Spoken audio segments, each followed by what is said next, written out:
नमस्कार, आरुज किचनमध्ये तुम्हा सर्वांचं खूप खूप मनापासून स्वागत। आज आपण ओल्या काजूची भाजी कशी बनवायची ते बघतोय। त्यासाठी इथं बघा मी ओले काजू घेतलेत। आता याची साल काढून घेऊयात। त्यासाठी यामध्ये गरम पाणी घालूयात आणि 5-6 मिनिटं हे असंच बाजूला ठेवू।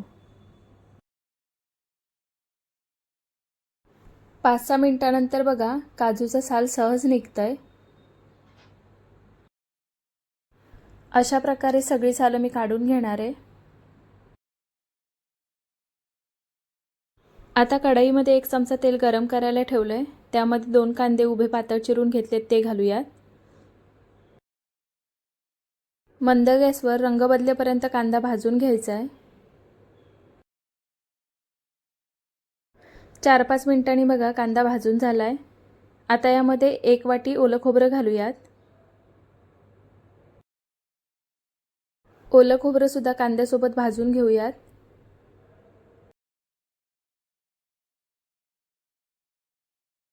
खोबरं बघा भाजून झालंय। आता यामध्ये 1 टोमॅटो घालू। त्यानंतर 7-8 लसूण पाकळ्या आणि 1 इंच आलं घालूयात आणि टोमॅटो मऊ होईपर्यंत परतून घेऊ।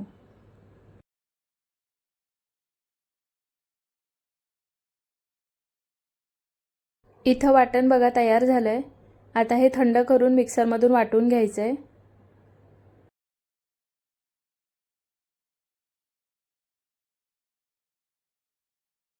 आता कढईमध्ये 2 चमचे तेल गरम करायला ठेवलंय। त्यामध्ये 1 चमचा जिरं घालूयात।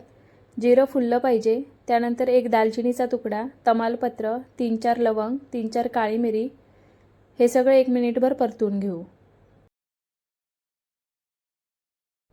खडे मसाले मिनिटभर परतून झालेत। आता यामध्ये वाटून घेतलेले जे वाटण आहे ते घालूयात।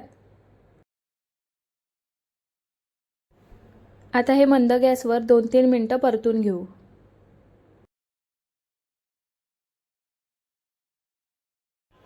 दोन 3 मिनिटातच बघा वाटण परतून झालंय। आता यामध्ये मसाले घालूयात।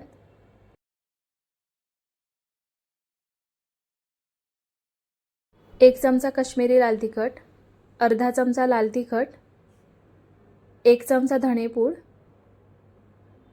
अर्धा चमचा हळद घालूयात, अर्धा चमचा गरम मसाला। आता हे सगळे मसाले या वाटणामध्ये एकजीव करून घेऊ।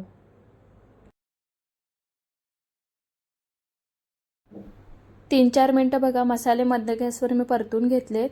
आता यामध्ये काजू घालून घेऊयात। आता हे काजू मसाल्यामध्ये एकजीव करून घेऊयात। गॅस मंदच ठेवायचा आहे। इथं बघा काजू वाटणामध्ये एकत्र करून झालेत। आता यामध्ये पाणी घालूयात। यामध्ये साधारण मी 1.5 ग्लास गरम पाणी घातलंय। आता हे एकत्र करून घेऊ। भाजीमध्ये गरमच पाणी घालायचं आहे, त्यामुळे भाजीची चव खूप छान लागते। आता यामध्ये चवीपुरतं मीठ घालूयात आणि ढवळून घेऊ। आता यावर झाकण ठेवूयात आणि 7-8 मिनिटं मंद गॅसवर हे शिजवून घेऊ। 7 ते 8 मिनिटांनंतर बघूयात। भाजी तयार झाली आहे।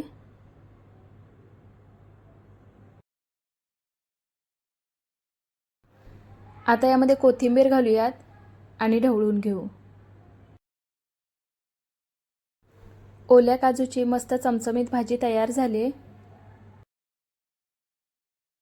तुम्ही सुद्धा ही भाजी नक्की ट्राय करा। तुम्हाला ही रेसिपी कशी वाटली कमेंट करून नक्की सांगा। व्हिडिओ आवडला असेल तर व्हिडिओला लाईक करा, शेअर करा आणि चॅनलला सबस्क्राईब करायला विसरू नका।